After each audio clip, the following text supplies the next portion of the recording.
Welcome back to Upfront. I'm Adrienne Pedersen, and we have an extended interview today with Wisconsin Governor Tony Evers. Thanks again. Great. Good to be here.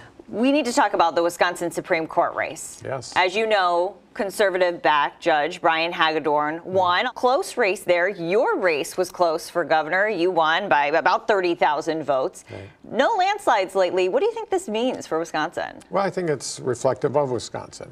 The people of Wisconsin, I think, are relatively independent, and I know I got Republican votes last time, and my guess is that Scott Walker got Democratic votes when also last time, and even before.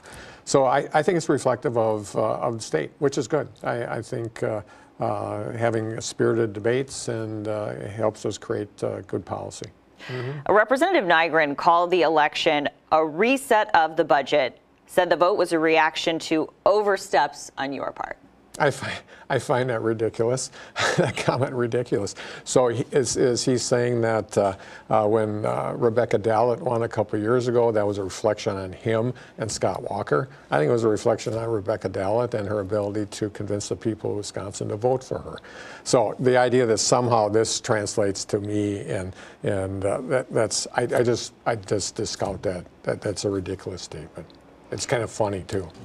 I'm hearing this buzzword compromise a lot. Mm-hmm. It's coming from both sides. I know before the election you were saying, I want to meet in the middle, not have all this political wrangling, let's work together.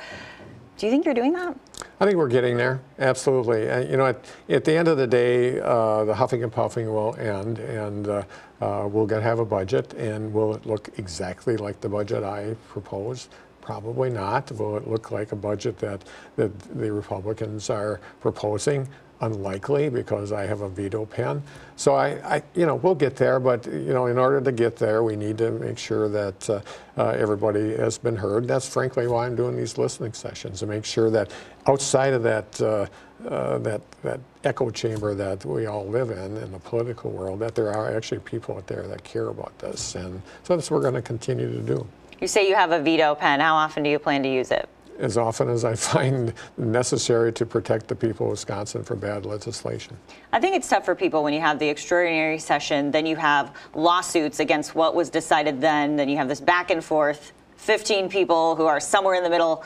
Right. To think that anyone's working together. Yeah, well, there are things that are going well. Whether it's smaller things or larger things, we do work together on various issues, and we'll continue to do that. It's unfortunate, frankly, that that we're in this position, especially with the lame duck session. That did not have to happen, and it was a bad way to start. That aside, we're going to continue to litigate around that. We'll eventually have a solution. In the meantime, I'm going to be working with people all across the state to do the right thing. You've had 3 months in office. Mm-hmm. Anything you didn't expect? Well, all the things that I didn't expect are on the personal side, like how you sell a car that you don't need anymore. How do you, how do you get rid of junk that you've accumulated over the years in this? The governor can't sell it on Facebook. No, not really. So it's that personal stuff that Kathy and I deal with. But as far as the job, I'm loving it. I'm glad about the interactions. I'm actually glad, that we have good working relationships with people, and we'll continue to do that. We'll continue to reach out, make sure that we do the work of the people of Wisconsin. Governor, thank you for your time. Thanks a lot. My interview with Governor Evers continues on our website, where we're talking about some budget specifics, the Medicaid expansion, increased spending on education, offsetting a gas tax increase, and the Governor Walker appointments that Governor Evers rescinded. You'll find all that on the Upfront section of WISN.com. More on the Supreme Court race now. The deadline for counties to report official results is Friday. The losing candidate, Judge Lisa Neubauer, has until mid-April to ask for a recount at her expense. Our editorial partner, WisPolitics.com, is tracking all the developments on their election blog at WisPolitics.com. Next, high hopes for hemp. Some Wisconsin farmers trying to cash in on a new crop when Upfront continues.